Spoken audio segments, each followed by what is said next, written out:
Apa sih arti kekayaan yang sesungguhnya? Nah, kali ini kita bakal bedah satu cerita rakyat Indonesia yang keren banget. Sebuah legenda yang nunjukin kalau makna kekayaan sejati itu jauh lebih dari sekedar emas atau tumpukan harta. Coba deh bayangin sebuah desa kecil di kaki Gunung Cermai. Adem, ayem, sederhana dan harmonis banget. Sawahnya hijau, sungainya jernih, dan semua warganya itu rukun, saling bantu. Pokoknya surga kecil di bumi deh. Tapi, ada satu hal yang ganjil. Desa yang kelihatannya sempurna ini ternyata nggak punya identitas. Nggak ada namanya sama sekali. Nah, misteri inilah yang jadi awal dari semua kisahnya. Oke, kita mulai dari babak pertama cerita ini. Tentang sebuah surga yang indah, tapi belum punya jati diri. Jadi, biar lebih kebayang ya, desa ini ada di Jawa Barat. Warganya hidup dari hasil alam. Dan yang paling penting, mereka solid banget.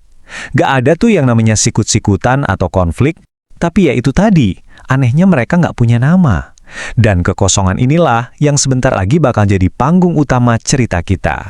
Tapi ya namanya juga cerita ya, kedamaian ini gak abadi. Ada dua kejadian besar yang bakal mengubah desa ini selamanya, yang diawali dari sebuah kilauan misterius di dasar sungai. Pertama, pemicunya adalah kedatangan seorang pertapa tua. Sosoknya kurus, tapi dari matanya, wah, kelihatan bijaksana banget. Kehadirannya tuh bikin suasana jadi makin tenang, dia ngajarin warga buat lebih menghargai alam dan kebersamaan. Dan kedatangannya ini tentu aja bukan tanpa alasan. Terus, muncullah momen krusialnya. Ada seorang pemuda namanya Jaka. Pas lagi cari ikan, matanya ngelihat sesuatu. Ada kilauan emas di dasar sungai. Penasaran dong, dia langsung nyelam. Pas muncul lagi, dia bawa sebongkah logam kuning yang berkilau. Berat, tapi rasanya kok beda sama emas. Warga desa langsung heboh kan? Wah, emas, emas. Tapi di tengah keributan itu, sang pertapa muncul. Dengan tenang dia bilang kalau itu bukan emas, tapi logam suci. Namanya, kata dia, adalah Kuningan. Nah, ini pertama kalinya kata itu diucapkan. Sebuah nama yang bakal mengubah takdir mereka semua. Seharusnya kan penemuan ini jadi gerkah ya. Tapi ya, kita tahulah gimana sifat manusia. Nggak butuh waktu lama sampai berkah ini pelan-pelan berubah jadi kutukan. Nah, lihat deh perbandingannya di sini. Jelas banget kan perubahannya? Desa yang tadinya kompak dan rukun, sekarang jadi pecah. Harmoni hilang, diganti konflik.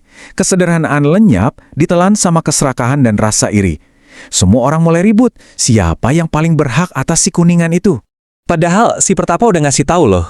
Dia bilang, kekuatan sejati kalian itu bukan dari benda itu, tapi dari persatuan dan kesederhanaan kalian.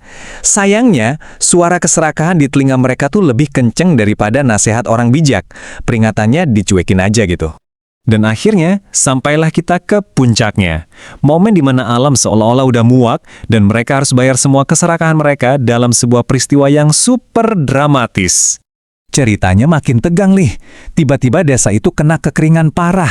Sang pertapa ngelihat semua ini akhirnya bertindak. Dia ke bukit dan meditasi selama 7 hari 7 malam.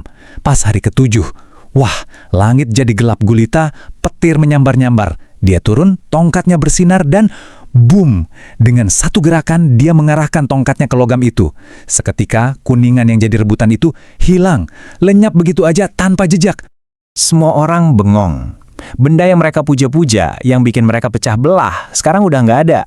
Yang tersisa cuma, ya, rasa malu, penyesalan mendalam, dan tanah yang udah kering kerontang. Bener-bener titik terendah buat mereka. Tapi justru dari kehancuran inilah, mereka bisa bangkit. Disinilah mereka akhirnya sadar dan menemukan apa sih arti Kuningan yang sebenarnya. Mereka benar-benar mulai dari nol lagi. Satu persatu minta maaf, mengakui penyesalan mereka. Mereka kembali gotong royong bahu-membahu membangun desa.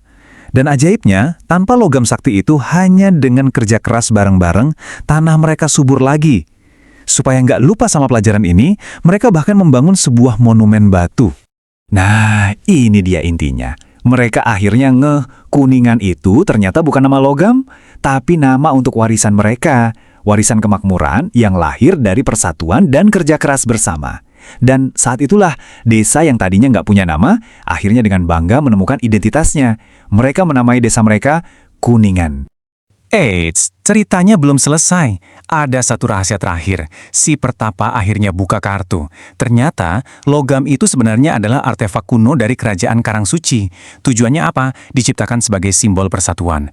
Jadi, logam itu dari awal cuma sebuah ujian untuk melihat isi hati orang-orang yang menemukannya. Kisah Kuningan ini ninggalin kita sama satu pertanyaan yang relevan banget sampai sekarang. Coba deh kita renungkan. Di hidup kita, Kuningan versi kita itu apa sih? Apa yang lagi kita rebutin mati-matian? Jabatan, uang, atau pengakuan? Jangan-jangan kita lupa, kalau harta karun yang paling sejati itu justru ada di kemampuan kita untuk bekerja sama dan hidup rukun.